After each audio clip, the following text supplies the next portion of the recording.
Hey everyone, you're listening to WLPN LP Chicago 105.5 FM Lumpen Radio, and thank you for joining in on Wattz Up, Summer 2025 Cafecito Edition. Today's episode is on Drip Collective, a coffee shop located in West Loop. We have a diverse cast of interviews covering topics like coffee, music, art, flowers, and how drip came to be. Okay, all right. I am here with, could you please introduce yourself? My name is John Caleb Pendleton. I'm the owner of Planks and Pistils. Awesome, thank you, John. So what's the story behind Planks and Pistils? How do you differentiate yourself from other flower shops? So the story behind it is, it truly was born out of a passion project, just a hobby. But I think what distinguishes me from other shops is, one, my name, Planks and Pistils. The name itself,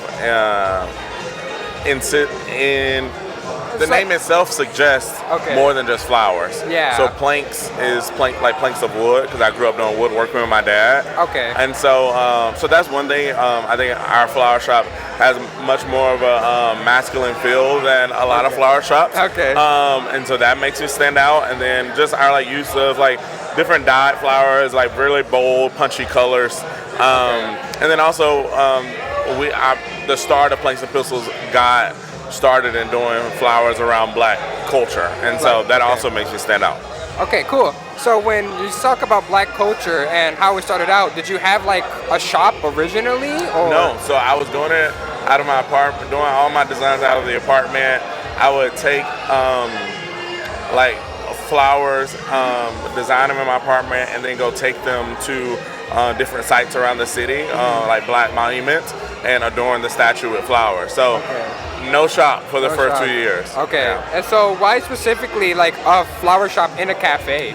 So I think it wasn't even so much of this is a good idea, as much as this, it's called Drip Collective, and it truly is a place where people work together, and there's a lot of different things happening at once.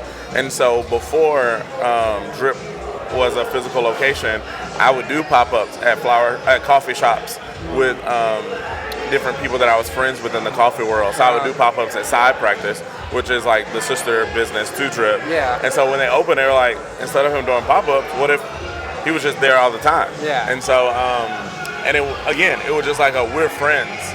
Yeah. And we like what you do. We've already worked together before, so let's just keep it going. Yeah. And what has a space here allowed you to do, as opposed to because you mentioned in your apartment, so what does a larger space allow you to do? So it went from my apartment to art studios to here, and having a class in the art studio was fine, but it was a little more of a hassle. But being able to have a floral design class here, and if anybody wants to know more about those, they can look at our Instagram. We post about different flower design classes that we do. But when we have a class here, it's more central. It's right off a train stop.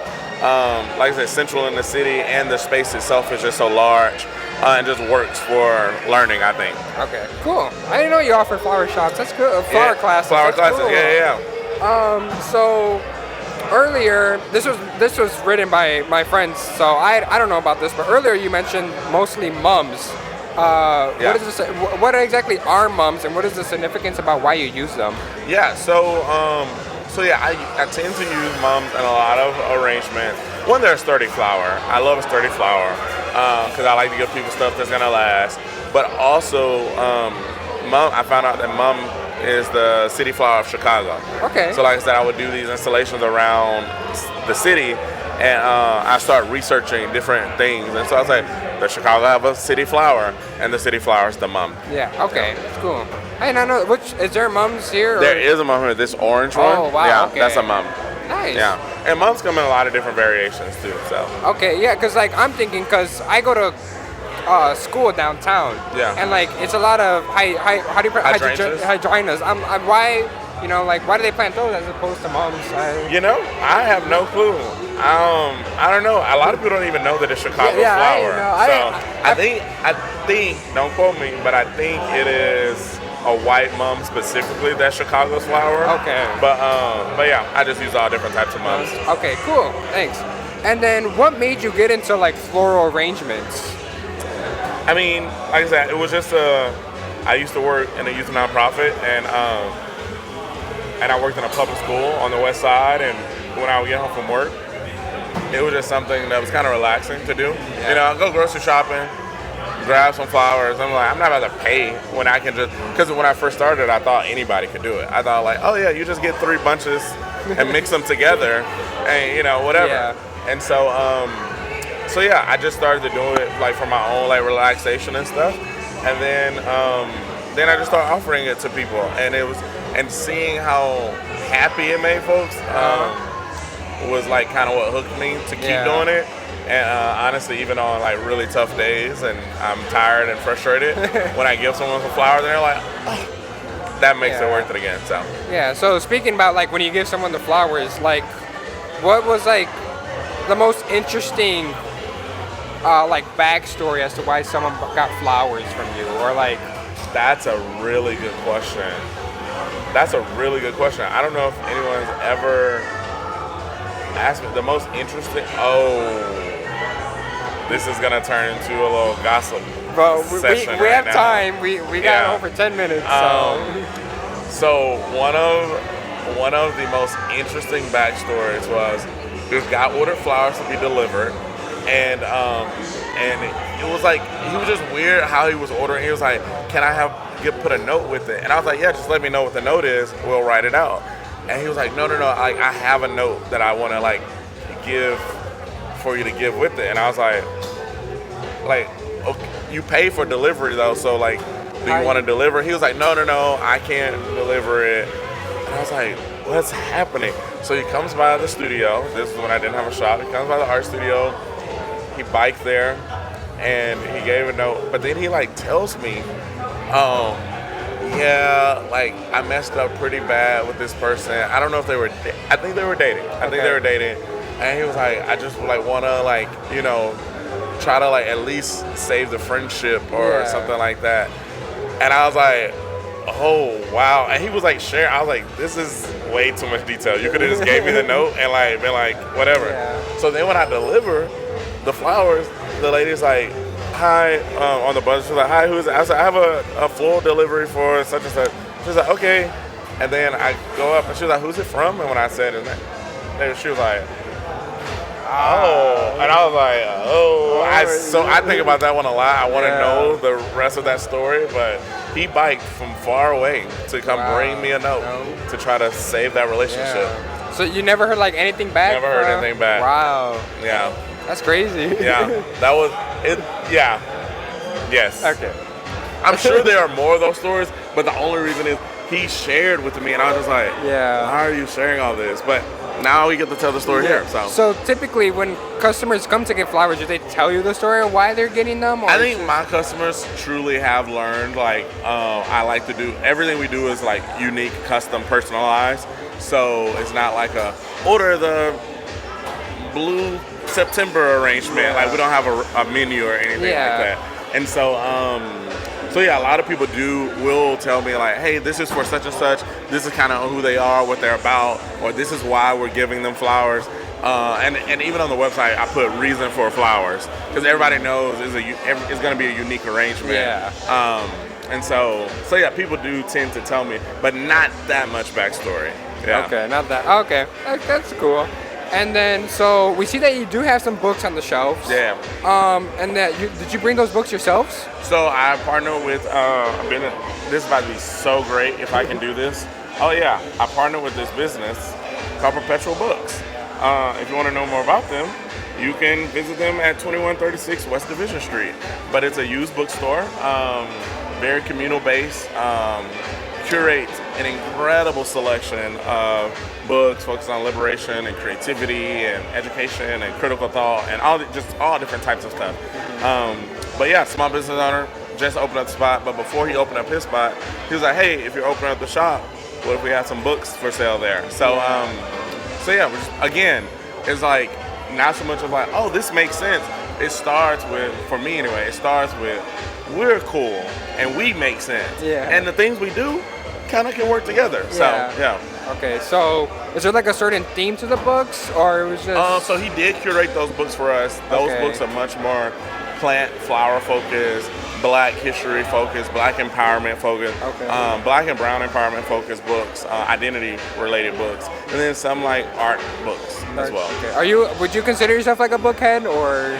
I used to be. I used to actually lead a book club, but then when you start a small business, you don't really have too much time for other things. So but I am reading my first novel for the first time in a long time right now. Okay, cool. Do you have like a favorite author in particular?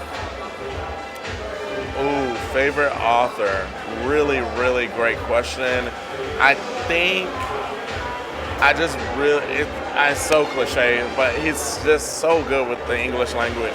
James Baldwin. Okay. Yeah, he's just so, he works with language in a way that's just like, are you working with words or is it a textile? Like he's incredible. Yeah, I just had a full class dedicated to just one Go Tell on the Mountain.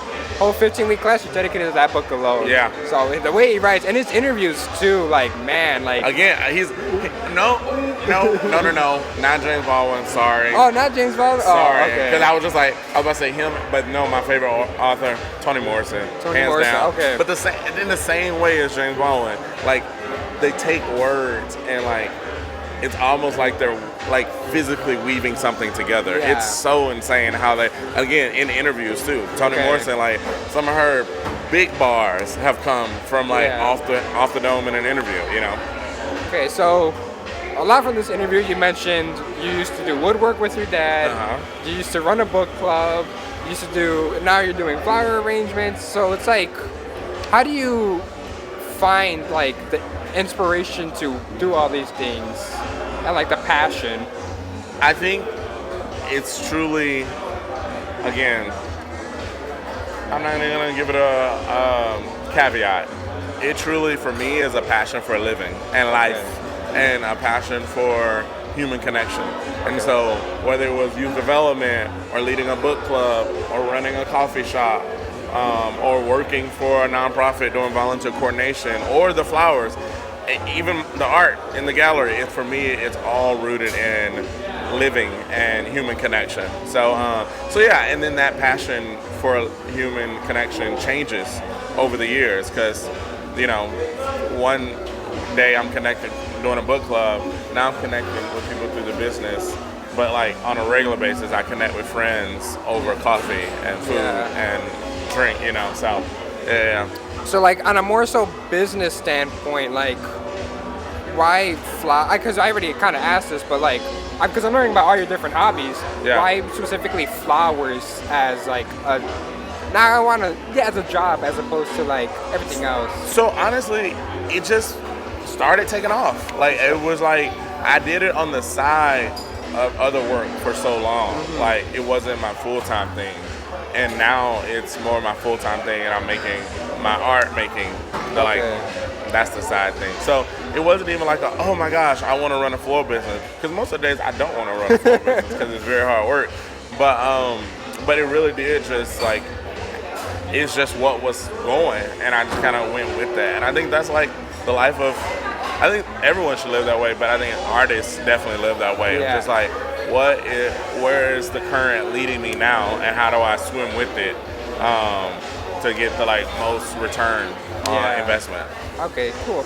And so why do you think people get like flowers as a way of showing love? Like, why do you think people choose flowers as opposed to like other gifts? I think flowers are such an ancient way of showing celebration or love or gratitude or sympathy.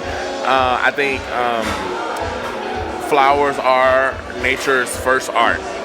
Before there were cave drawings, there were flowers. And so I think when we give flowers, we're tapping into some type of primal appreciation for beauty, and also we're tapping into the beauty that is found in the brevity of life, because flowers are a brief beauty, but when in the grand scheme of things, you can live 100 years long, and that's a brief beauty in the course of all of human history. So I think flowers draws us to our own humanity in the most like primal of ways. Nice. That's a really good answer. Thank you for that. Thank you, sir. And then if you could make like a floral themed drink, Like, what would it consist of? Wait, say that again? If you could make like a flower-themed drink, what would it consist of? Ooh. I think it would consist of like safflower, mainly because I love safflower. It looks like a Dr. Seuss flower, so I just think the photo shoot with Fernie doing the product shoot, I think that would be really, really hot if we did a safflower themed drink.